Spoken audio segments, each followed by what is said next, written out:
नमस्कार, मैं चंद्रप्रकाश मोदक और आप इस वक्त देख रहे हैं प्रकाश खबर। इस वक्त हम मौजूद हैं अमोर प्रखंड मुख्यालय में और यहाँ जो है वक्फ बिल को लेकर के जो है लोगों ने प्रोटेस्ट किया है और सरकार के खिलाफ जो है एक मार्च निकाल करके सरकार के खिलाफ इन्होंने विरोध प्रदर्शन किया है। और इनका साफ मंशा ये है, साफ ये लोग जो कहना चाहते हैं कि वक्फ बिल को जो है सरकार वापस ले। और विशेष जानकारी के लिए हम यहाँ के जो लोग हैं उनसे बात करने का प्रयास करते हैं कि क्या बताते हैं ये लोग।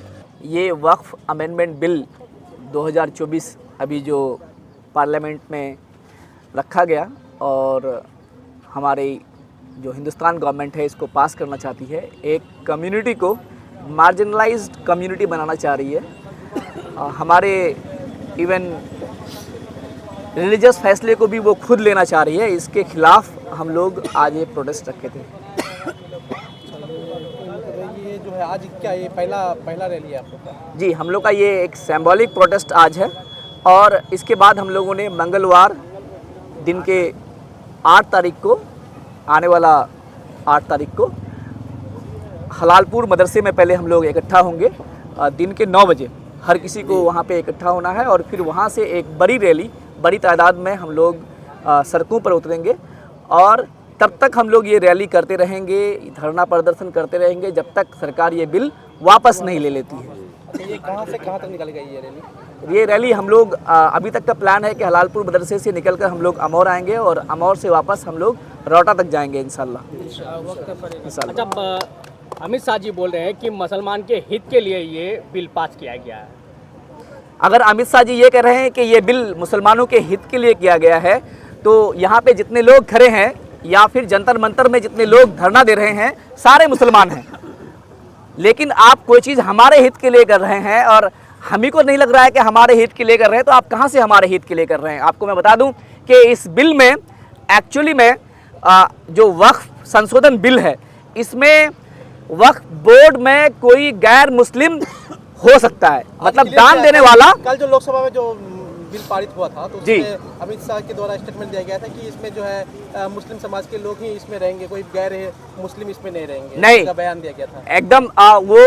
वो जो बयान दे रहे हैं वो एक अलग बात है, लेकिन आप जब बिल को पढ़ेंगे तो आपको लगेगा कि कोई भी हिंदुस्तान का नागरिक बोर्ड ऑफ डायरेक्टर बन सकता है, लेकिन दान देने वाला पहले 5 साल पहले से मुसलमान होना चाहिए। मतलब दान हमारा और मालिक कोई भी, इसलिए हम इसके खिलाफ हैं। अगर कोई भी प्रॉपर्टी जिसमें डिस्प्यूट है वो उस पे वक्फ का कोई अधिकार नहीं होगा, इसलिए हम वक्फ बिल के खिलाफ हैं। और अगर किसी ने किसी प्रॉपर्टी पे कब्जा किया हुआ है और 12 साल तक कब्जा कर लिया तो वो प्रॉपर्टी उसकी हो जाएगी, इसलिए हम इसके खिलाफ हैं। जिला में जिम्मेदार इसका कौन है? ऑब्वियसली पास करने का जिम्मेदार कौन? ऑब्वियसली सेंट्रल गवर्नमेंट जो एनडीए की सरकार है, वहाँ के जितने भी दल इसमें शामिल हैं सभी जिम्मेदार हैं। हम लोग बिहार के नागरिक हैं और हमारे यहाँ की सरकार जो नीतीश कुमार की सरकार है, जदयू इसमें शामिल है, वो भी जिम्मेदार है। हमारा जदयू के ऊपर हक है, हम बिहार के नागरिक हैं, जदयू के ऊपर हमारा पूरा अधिकार है। इसलिए हम लोग रिक्वेस्ट कर रहे थे और रिक्वेस्ट कर रहे हैं कि जदयू कम से कम इस बिल को समर्थन नहीं देगी, क्योंकि हम बिहार के नागरिकों के नागरिक होने के नाते जदयू के ऊपर अधिकार रखते हैं। उनको हम लोगों ने वोट दिया है और तख्त पर बैठाया है। हम इस बिल के खिलाफ हैं क्योंकि पहले एक आयुक्त अपने मुस्लिम समाज से गठन होता था, जो जिला में जितने भी वक्फ की प्रॉपर्टीज होती थी इन पे उस आयुक्त का अधिकार होता था, या वो लोग एक बोर्ड ऑफ डायरेक्टर होते थे जिला का।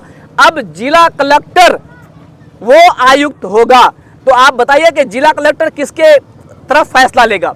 हम इसलिए इस बिल के खिलाफ हैं। उसके बाद अगर जो लोग ये कह रहे हैं कि ये बिल एकदम ट्रांसपेरेंसी लाने के लिए है, तो उनसे ये पूछिए कि जिन जिन वक्फ की प्रॉपर्टीज पे सरकारी भवन बना हुआ है वो सरकार अभी वक्फ को मंथली या साल का वो रेंट देती है, लेकिन अब वो सारे सरकारी भवन या जितनी भी वक्फ प्रॉपर्टी जिसमें सरकार का कब्जा है ये ऑटोमेटिकली सरकार को ट्रांसफर हो जाएगी।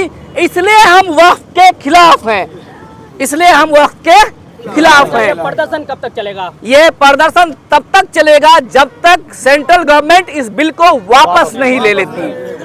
हमारे गरीब लोग जो वक्फ के ऊपर, वक्फ की जमीनों पे गुजर बसर कर रहे थे, वहां पे अपनी आजीविका चला रहे थे, अब उनको भी सरकार के मातहत होना पड़ेगा। इसलिए हम इस बिल के खिलाफ हैं और खिलाफ होते रहेंगे। क्या सिर्फ मुसलमान ही इस बिल के खिलाफ है या फिर अदर लोग भी? देखिए, आपको मैं ये बता दूं कि हिंदुस्तान में कितने मुस्लिम एमपी हैं? 19। आपको पता होगा सिर्फ 19 एमपी हैं, लेकिन 232 एमपीओ ने इस बिल के खिलाफ वोट दिया है। इसका मतलब यह है कि हमारे हिंदू भाई भी हमारे साथ हैं, हमारे हिंदू भाई भी इसके हमारे साथ हैं। तो सिर्फ मुस्लिम इसके खिलाफ नहीं है, बल्कि हिंदू, मुस्लिम, सिख, ईसाई, हर कम्युनिटी के लोग जो कह रहे थे कि हम आपस में भाई भाई हैं, उन्होंने इस इत्तेहाद का मुजाहरा पार्लियामेंट में भी दिया है और वो भी इसके खिलाफ हैं, वो भी इसके खिलाफ हैं। कि ये ज़मीन हमारी है और हमें वापस चाहिए, इसलिए कि हमारे एक ही शर्त चीज़ है इसमें है, आपके कानून के अंदर आपने बताया कि 5 साल मुसलमान होना है। ये आपकी शर्त ठीक है, एक तरह से हम मान भी जाते हैं, लेकिन ये है कि इसका मालिकाना हक आपका कहाँ से आएगा है? इसलिए ये दौलत हमारी है, हमारे बाप दादाओं की है। मैं एक ही चीज़ कहना चाहूँगा कि जिस तरह हमारी एक ही दलील है कि बगैर दावे के खुदा एक है, इसी तरह मेरी भी दावा है कि बगैर किसी दलील के वक्फ की ज़मीन मुसलमानों की है और मुसलमानों को मिलना चाहिए। मैं आप अपना? मेरा नाम मोहम्मद शाहजहाँ है। अच्छा, प्रदर्शन कर रहे हैं आप लोग? जी, प्रदर्शन कर रहे हैं। वक्फ बिल अमेंडमेंट के ख़िलाफ़ प्रदर्शन हो रहा है। वक्फ जो है ये अल्लाह की मिल्कियत है जो मुसलमानों के लिए ख़ास है। जिस तरह इस्लाम के और अरकान हैं, नमाज है, रोज़ा है, दीगर चीज़ें हैं मुसलमानों की ख़ास, इसी तरह वक्फ की ज़मीनें भी ये ख़ास मुसलमानों के लिए है। आज वक्फ की ज़मीन जो वक्फ करने वाले होते हैं, उस ज़मीन का जो पहले मालिक होता है, वक्फ करने के बाद उस ज़मीन के अंदर कोई दावा नहीं कर सकता। फिर आप कौन होते हैं कि उस ज़मीन में दावा करें? आप कह रहे हैं कि वक्फ के अंदर गलत हो रहा है, इस वजह से हम सुधार कर रहे हैं। कल कहिएगा कि नमाज के अंदर भी गलत हो रहा है, नमाज की भी सुधार करेंगे। कुरान के अंदर भी गलत है, गलत की उसकी भी सुधार करेंगे। हम मुसलमान इन चीज़ों को बर्दाश्त नहीं करेंगे। मोहम्मद अशरफ फैज़ी। आज क्या मजबूरी हो गई जो रोड में उतरना पड़ा आप लोग को? जी, मजबूरी ये है कि आज मुसलमानों के ख़िलाफ़ जो कानून बनाया जा रहा है ये बहुत ही गलत है। इसलिए कि हमने ज़मीन दी और घर हमारी है, हमने किसी को रहने के लिए जगह दिया और उस जगह का ज़िम्मेदार कोई और बनना चाहता है। मान के चलिए कि मेरे पास एक फ़ोन है, एक फ़ोन मैं किसी को दे देता हूँ, मेरे साथी को मैं दे देता हूँ, तो आप लेने वाले कौन होते हैं?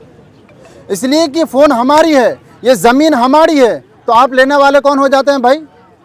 हमारी ज़मीन है, इसका ज़िम्मेदार हम खुद हैं। हमारी ज़मीन में हमारी मस्जिदें हैं, हमारी मदारिस है, ईदगाहें हैं, खानकाहें हैं, मज़ारें हैं, आप इनको छीनने की कोशिश कर रहे हैं। आज मुसलमानों के खिलाफ, मुसलमानों के ऊपर तरह तरह से जुल्म किया जा रहा है, मुसलमानों को हर जगह सताया जा रहा है, और आखिर में आज जो हमारी अपनी ज़मीन थी जिसको हमने अल्लाह के लिए छोड़ दिया, जो हम अल्लाह के लिए छोड़ दिया उस ज़मीन को जिसमें कब्रिस्तान है, लोग मरने के बाद उसमें दफन हो जाते हैं, उनको आप अपने सरकार में आप सरकार बिहार करके आप उसमें अपना कब्जा जमाना चाहते हैं। हुआ, मैं खपरा पंचायत से बिलोंग करता हूं और अभी हमारे बहुत सारे साथियों ने वक्फ के बारे में पूरी तफसील से बताया, लेकिन मैं दो हुकूमत को, ख़ास करके एक बिहार वाले हुकूमत और एक आंध्रा वाले हुकूमत, और ख़ास करके हम अपने मुस्लिम भाइयों को, बिहार के भी मुस्लिम भाई को और आंध्र प्रदेश के मुस्लिम भाई को, मैं ये अगर कह दूं कि ये दो मुखी सांप है, ये नीतीश कुमार और ये चंद्रबाबू नायडू, क्योंकि आंध्रा वाले जो हुकूमत है वो भी उसने मुसलमान को धोखा दिया। अभी कुछ दिन पहले टोपी लगा करके मुसलमानों के सामने में ये वादा किया कि मैं मुसलमानों के खिलाफ नहीं जाऊंगा, लेकिन कुछ ही घंटे के बाद पार्लियामेंट में उसके एमपी ने साथ दिया। और ये नीतीश कुमार हमारे अफ्तार पार्टी में आते हैं, हमारी बात करते हैं, लेकिन जब हमारी वक्त आती है, हमारा टाइम आता है, तो वो पाला बदल करके वो गैरू का यानी कि एनडीए का, बीजेपी का साथ देता है, यानी कि ये मुसलमानों के साथ छलाव कर रहा है। और तो कहते हैं कि मैं मुसलमान के लिए बात करता हूँ, सिख के लिए बात। क्या परिचय हुआ आपका? मेरा नाम हुआ मुकर्रम हुसैन। आज जो आप लोग प्रोटेस्ट कर रहे थे, तो किसके खिलाफ है ये प्रोटेस्ट? ये प्रोटेस्ट जो है वक्फ बिल के ख़िलाफ़ है। ये वक्फ बिल वैसा ही है जैसे सरकार कह रही है कि हम आपको पेट के दर्द की गोली दे रहे हैं। हम कह रहे हैं भाई हमारे पेट में दर्द नहीं है, हमारे पेट में दर्द नहीं है, लेकिन वो ज़बरन दवाई खिलाने के लिए परेशान है। तो अब ये बताइए कि हम जिंदा रहेंगे उस दवाई को खा करके कि मर जाएंगे? यानी ऐसा है कि ज़मीन हमने दिया, ज़मीन हमको दिया, मालिक आप रहेंगे। ये कहाँ का न्याय है?